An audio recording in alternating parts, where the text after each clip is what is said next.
સુરતમાં કોરોનાની મહામારી વકરતા બંધ કરાયેલ જીમના સંચાલકો દ્વારા અગાઉ આવેદનપત્ર આપી રજૂઆત કર્યા બાદ સોમવારે સવારે જીમ સંચાલકોએ પાલિકા ખાતે મોરચો માંડ્યો હતો અને જીમ ચાલુ કરવા દેવાની માંગ કરાઈ હતી। સુરતમાં છેલ્લા ઘણા સમયથી કોરોના બેકાબૂ થયો છે અને તેને લઈને કોરોના સંક્રમણ અટકાવવા માટે મનપા દ્વારા અનેક કડક નિર્ણયો લેવામાં આવી રહ્યા છે, જેમાં જીમ પણ બંધ કરાતા જીમ સંચાલકો દ્વારા તંત્રના આ નિર્ણય સામે રોષ જોવા મળ્યો હતો અને ગત સપ્તાહમાં જીમ સંચાલકોએ મનપા કચેરીએ પહોંચી આવેદનપત્ર આપ્યું હતું અને આવી કારમી પરિસ્થિતિમાં માંડ શરૂ થયેલા જીમ ફરી બંધ થશે તો જીવન નિર્વાહ કરવો મુશ્કેલ થશે તેવી આજીજી કરી હતી।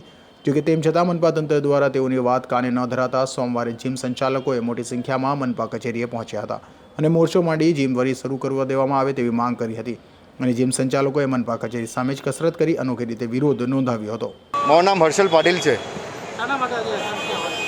અમે સર 3 દિવસ પહેલાં આવેલા હતા રજૂઆત કરવા। ફિટનેસ ઇન્ડસ્ટ્રી સાથે હું જોડાયો છું કે તમે વગર કોઈ નોટિસ અને વગર કંઈ પણ કાર્યવાહી કરીએ તમે કેમ આવી રીતે બંધ કરાવી દો છો। અમારી પાસે અમને કોઈ જવાબ આપવામાં આવ્યો નહીં હતો અને અમને કીધું હતું કે ભાઈ બહુ જલ્દી તમને જણાવશું। શનિવાર સુધીનો ટાઈમ હતો પણ કોઈ પણ જાતની મૂવમેન્ટ થઈ નથી અને અમને એક દિવસનું ભયંકર નુકસાન થાય છે।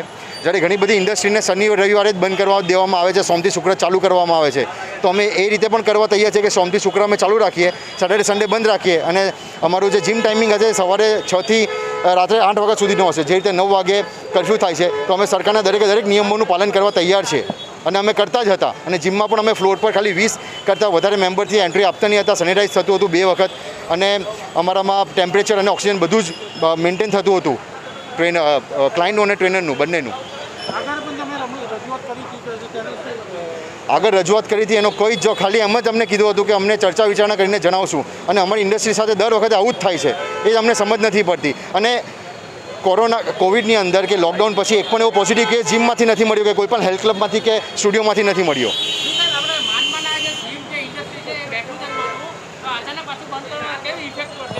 ભયંકર ઇફેક્ટ પછી હું તમને હમણાં 5 એવા, હું તો ઓછામાં ઓછા 5 હું વાત કરું છું, એવા લોકોના મારા પર ફોન હતા, રડતા હતા લિટરલી કે અમે હવે જો બંધ રાખશે સરકાર તો અમે હવે ઓપન નહીં કરી શકશું, અમારે બંધ કરવાનો વારો આવશે અને અમારે આત્મહત્યા કરવાનો વારો આવશે। ત્યાં સુધી લોકોએ મને ફોન કરીને રડ્યા છે। એ જ તો સવાલ છે, કોણ જવાબદાર રહેશે?